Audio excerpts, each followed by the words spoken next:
My name is Ellen Holl, and I compete every day to be a badass. This is the Everyday Competitor Podcast. Each episode features people just like you, winning in their career, workouts, and life just like you want to. All because they've chosen to compete every day. Here's your host, Compete Everyday founder, Jake Thompson. Ellen, what's happening? Welcome to the show.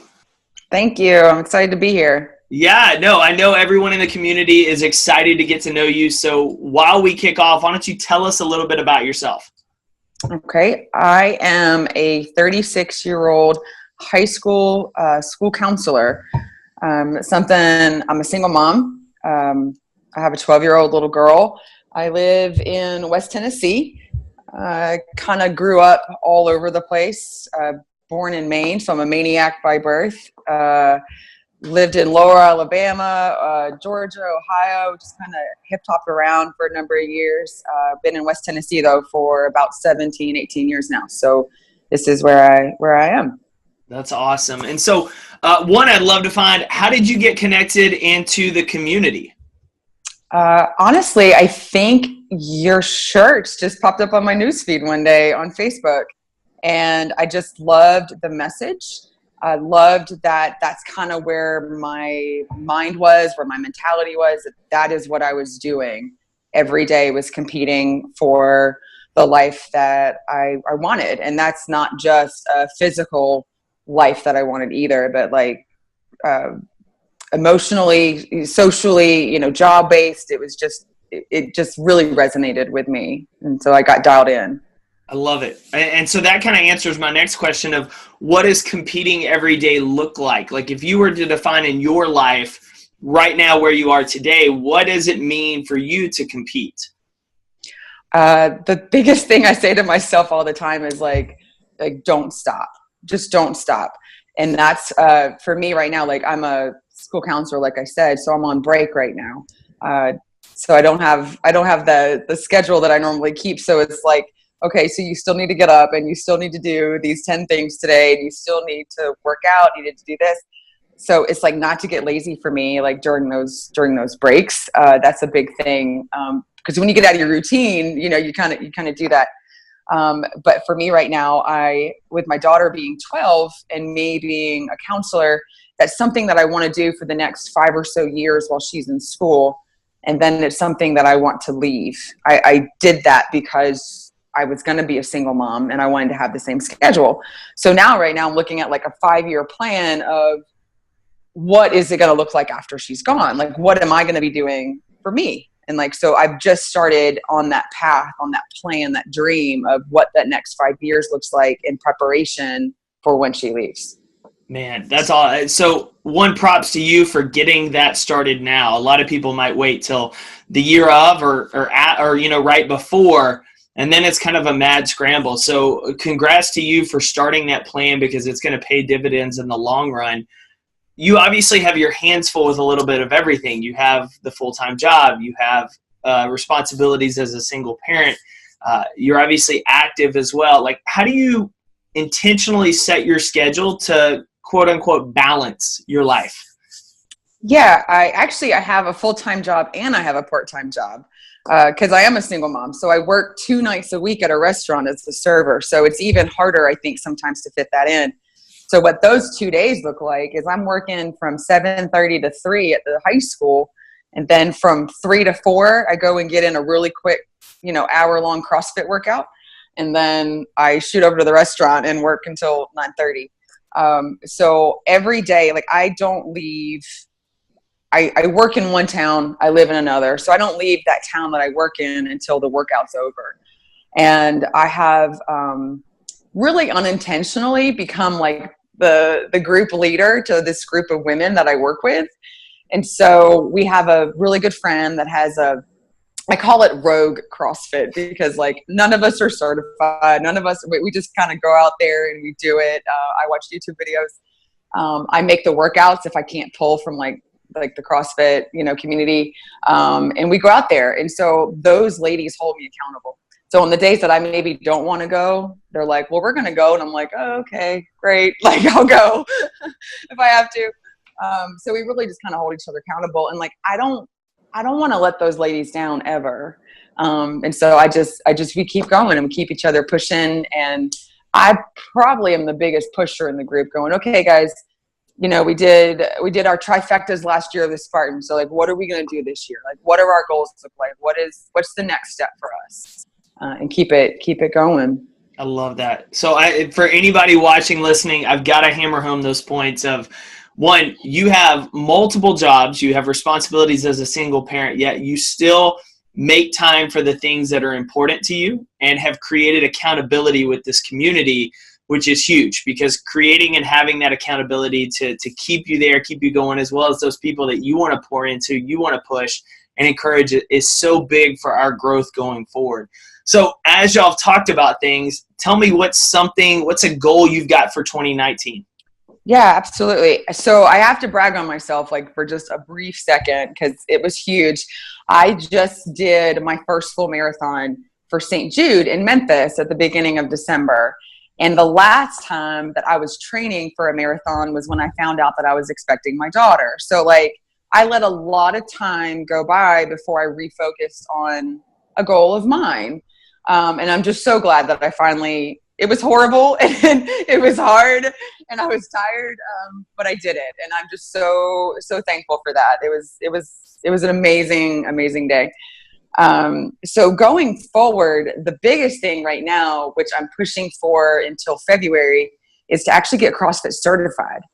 I just started working with an actual CrossFit coach to make sure like my technique's on point and like some other things were going good forward, and I'm studying. And so I'm going to do that the first weekend in February. So that's my first goal for 2019, is to get my certification for CrossFit. Then I am contemplating a triathlon in September. I have a little bit of fear of open bodies of water, so I don't know how that's going to go over. But the biggest goal, and I know it's kind of a ways out, but in March of 2020, I want to do a half Ironman. And so that's like a longer term goal for me, is to do that. So I love that. But easily you've already outlined that plan. You've got your CrossFit certification. You can do a sprint or an Olympic toward the end of 2019 and then jump into that goal for March of 2020. We've got some triathlete coaches here in the community, and so I will make sure that I get you connected offline with them because they have some great training plans, great resources as well that can help you as part of that journey. And obviously one of the benefits of the community is being able to connect with other people, and all of us help push each other. So you've got this incredible just mindset and approach to seeing targets and going after them. It's very obvious you're a competitor, but have you always been this way? Have you always been structured in terms of, I've got my accountability group, I've got this goal I'm training for, I'm going to do whatever I need to do right now to spend time with my daughter while she's in school, so we have the same schedule, but when she's gone, I've already got this next plan. Like, you have a lot of things lined up. Have you always been this way, always been very proactive, or if not, kind of what was the turning point for you? Yeah, no, I'm so glad you asked that question, because I have not always been really structured this way at all. So the first thing I just want to hit on is I used to be extremely overweight. I have lost 137 pounds. So that was huge. And actually it started with my daughter. She was about 3 or 4. And I had a lot of just life going on. I was a single mom. I was in grad school. My mother was battling cancer at the time. We were moving because of my dad's job. And I just allowed myself to get sucked into life instead of, the best way I always put it is like, I allowed life to happen to me. I wasn't happening to life. I wasn't making life happen. And so she was on the bed one day, and I just kind of like shift my hips and I said, "Move over, sister." I said, so I can, have more room. And she just looked at me innocently, because she's 3 or 4. She doesn't know any better. And she said, "Mommy, do you really need that much room?" And something just clicked on the inside. And so that's when I started just giving, when I say I'd eat a whole pan of brownies, I'd cook and eat the whole pan of brownies. Like, it was just out of control. And so that's when I started losing weight. I didn't work out right away and just really got myself healthy. And in the process, life continued to happen. Both my parents have passed away. And about 2 years ago, they passed away 4 years ago. About 2 years ago, I had a friend that invited me to work out. And I was like, you know what? Sure. And I just got hooked. And that's when my mindset started to change. That's when I realized, like, I was letting life happen to me. I wasn't taking charge. I wasn't pushing forward. And I really just got tired of life happening to me and me not being in charge. And that's when I just kind of flipped the whole thing. It was like, no, yes, life happens, but I can make it happen too. And kind of navigate around those moments that kind of knock us down sometimes, and still work towards my goals and my plans, and really just focus on that. So a little bit of my journey there. So I love that. Yes, life happens. Yes. I love it. But I mean, you can take action and you can make it happen too. So major props for you on that. And I know that's something that a lot of people listening to this show can relate to, because, you know, for all of us, we've got so many different things going on, and it feels like life is constantly throwing things at us, and that we have to always be on the receiving end of our circumstances, of what life takes at or throws at us, versus proactively saying, life's going to throw stuff at us every day regardless. I'm going to go out, I'm going to compete, I'm going to take action, take charge of my life, and circumstances be danged. And I think especially like for single moms, you know, I mean, I understand how busy we are, but I think, gosh, it's mom guilt, right? Like everybody suffers with mom guilt. And it's like, you know, I've been working all day, and then I'm going to take this hour and I'm going to go to the gym, and I'm still not going to see my kid. Like, my daughter can tell you I'm a much happier mom, like if she lets me go to CrossFit for an hour, you know, and like, cause I'm taking care of myself. And it's so important to let go of that guilt. Like, you have got to be you're just so much happier when you take care of yourself with your nutrition and working out. And then I'm a better mom for those hours that, you know, we're awake and we're doing things. And just to, like I said, us moms, we just suffer from that mom guilt, I think, from day one. And I can just testify that I'm a better mom. I'm a better mom on CrossFit days. I can assure you that. So I love it. And obviously it's easy these days to get caught in the trap of comparison with social media, with everything out there, that absolutely you feel like you have to be doing more. You feel like you're not doing enough, when in all reality, we have no idea what's actually going on over there. They may have just taken one pretty picture and haven't spent any time with the kid this week, except for that picture.